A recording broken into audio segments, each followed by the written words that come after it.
നിലമ്പൂർ ഉപതെരഞ്ഞെടുപ്പിൽ യു.ഡി.എഫിന് വിജയം. യു.ഡി.എഫ് സ്ഥാനാർത്ഥി ആര്യാടൻ ഷൗക്കത്ത് 11,077 വോട്ടുകളുടെ ഭൂരിപക്ഷത്തിലാണ് വിജയിച്ചത്. അതേസമയം ഡി.സി.സി പ്രസിഡന്റ് വി.എസ്. ജോയിയുടെ ബൂത്തിൽ എൽ.ഡി.എഫിന് ലീഡ് ലഭിച്ചു. പോത്തുകൽ പഞ്ചായത്തിലെ ബൂത്ത് 126-ൽ എം സ്വരാജ് 65 വോട്ടുകൾക്കാണ് ലീഡ് ചെയ്തത്. മുൻ തെരഞ്ഞെടുപ്പുകളിൽ യു.ഡി.എഫ് ലീഡ് ചെയ്ത ബൂത്തായിരുന്നു ഇത്. പി.വി. കുട്ടൻ സമഗ്ര വിവരങ്ങൾ നൽകാനായി ചേരുകയാണ്. കുട്ടൻ, പരമ്പരാഗതമായ ഒരു യു.ഡി.എഫ് മണ്ഡലമാണ്. മാറിയ രാഷ്ട്രീയ സാഹചര്യങ്ങൾ ഉണ്ടായിരുന്നു, പക്ഷേ അവ കൂടി അനുകൂലമാക്കാൻ യു.ഡി.എഫിന് കഴിഞ്ഞു. പലതരത്തിലുള്ള പിന്തുണകളുടെ കൂടി പശ്ചാത്തലത്തിൽ എങ്ങനെയാണ് പൊതുവിൽ തെരഞ്ഞെടുപ്പിന്റെ ചിത്രത്തെ കാണുന്നത്?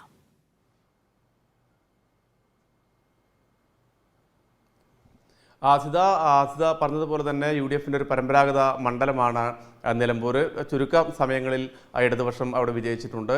ഇത്തവണത്തെ തെരഞ്ഞെടുപ്പിൽ പക്ഷേ എം സ്വരാജിനെ, CPIഎമ്മിൻ്റെ ഏറ്റവും കരുത്തനായ യുവജന നേതാവിനെ രംഗത്തിറക്കിക്കൊണ്ട് മണ്ഡലം നിലനിർത്താൻ ഉള്ളൊരു തീരുമാനമായിരുന്നു CPIഎമ്മും LDFും കൈക്കൊണ്ടത്. അതിൻ്റെ ഒരു ആവേശം നിലമ്പൂർ തെരഞ്ഞെടുപ്പിൻ്റെ പ്രചാരണത്തിൽ എമ്പാടും ഉണ്ടായിരുന്നു. സ്ഥാനാർത്ഥി എന്ന നിലയിൽ എം സ്വരാജിനെ എതിർ രാഷ്ട്രീയ കക്ഷിക്കാർ പോലും സ്ഥാനാർത്ഥിയുടെ മാന്യമായ പെരുമാറ്റം, അദ്ദേഹത്തിൻ്റെ വ്യക്തിത്വമൊക്കെ അംഗീകരിക്കുന്ന ഒരു ഘട്ടമുണ്ടായിരുന്നു. പലരും അത്തരത്തിലുള്ള അഭിപ്രായ പ്രകടനങ്ങളൊക്കെ നടത്തിയിരുന്നു. പക്ഷേ തെരഞ്ഞെടുപ്പ് ഫലം വരുമ്പോൾ യു.ഡി.എഫ് സ്ഥാനാർത്ഥി ആര്യാടൻ ഷൗക്കത്ത് വിജയിച്ചിരിക്കുകയാണ്. ആര്യാടൻ ഷൗക്കത്ത് 77,737 വോട്ടുകളാണ് നേടിയത്. നിലമ്പൂർ നഗരസഭയിലും 6 പഞ്ചായത്തുകളിലും യു.ഡി.എഫ് ലീഡ് നേടിയിരുന്നു.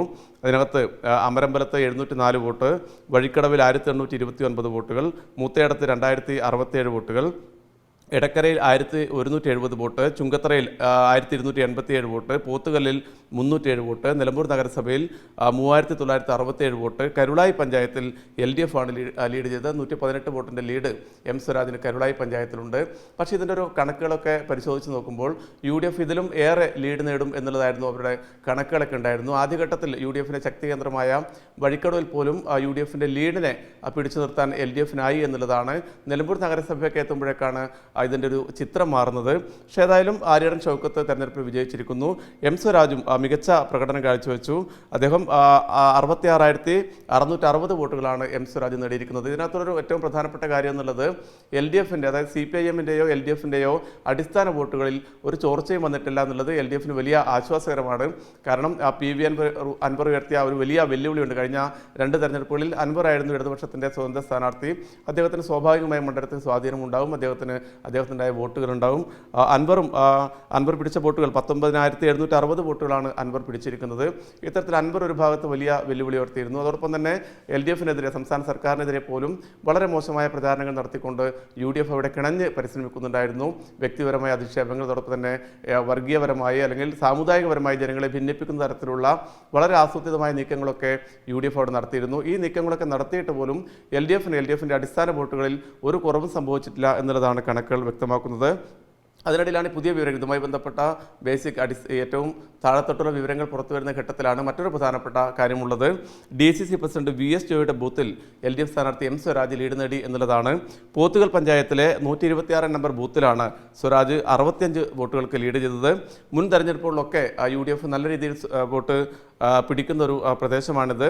ഇതിനകത്ത് ഇത്തവണ LDF 275 vote, UDF 210 vote, PV അൻവറിന് 70 വോട്ടുമുണ്ട്. പോത്തുകൽ പഞ്ചായത്തിലാണ് വി.എസ്. ജോയി. നമുക്കറിയാം, ഈ സ്ഥാനാർത്ഥിത്വം വരുന്ന ഘട്ടത്തിൽ, ആര്യാടൻ ഷൗക്കത്തിൻ്റെ സ്ഥാനാർത്ഥിത്വം വരുന്ന ഘട്ടത്തിലൊക്കെ നിലമ്പൂരിലെ കോൺഗ്രസിലും മലപ്പുറത്തെ കോൺഗ്രസിലൊക്കെ വലിയ അഭിപ്രായ വ്യത്യാസങ്ങളുണ്ടായിരുന്നു. വി.എസ്. ജോയിയുടെയും അതോടൊപ്പം തന്നെ അന്തരിച്ച വി പ്രകാശിൻ്റെയും അനുയായികൾ ഈ സ്ഥാനാർത്ഥിത്വത്തിനെതിരെ പരസ്യമായും രഹസ്യമായും ഒക്കെ രംഗത്ത് വരുന്നൊരു സാഹചര്യം ഉണ്ടായിരുന്നു.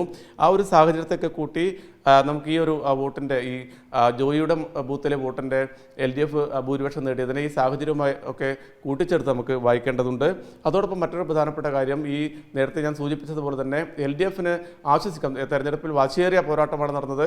LDFിന് തെരഞ്ഞെടുപ്പിൽ ആശ്വസിക്കേണ്ട വകയുണ്ട്. ഇത്തരത്തിൽ മറുപക്ഷത്തെ എല്ലാ കക്ഷികളെയും, ഈ പറയുന്ന വർഗീയ കക്ഷികളെ ഉൾപ്പെടെ, തീവ്ര വർഗീയ കക്ഷിയായ ജമാഅത്തെ ഇസ്ലാമിയെ ഉൾപ്പെടെ കൂടെ കൂട്ടിക്കൊണ്ടാണ് യു.ഡി.എഫ് പ്രചാരണം നടത്തിയത്, യു.ഡി.എഫ് തെരഞ്ഞെടുപ്പിലേക്ക് വരുന്നത്. അപ്പോൾ അത്തരം ഒരു കക്ഷികളുടെയും സഹായമില്ലാതെ, ഒരു വർഗീയ കക്ഷികളുടെയും സഹായമില്ലാതെ LDF ഇത്രയും വോട്ട് അവിടെ പിടിച്ചു എന്നുള്ളതാണ് എം സ്വരാജ് തന്നെ ഈ തെരഞ്ഞെടുപ്പിൻ്റെ റിസൾട്ട് വന്നയുടൻ മാധ്യമങ്ങളോട് പറഞ്ഞത്.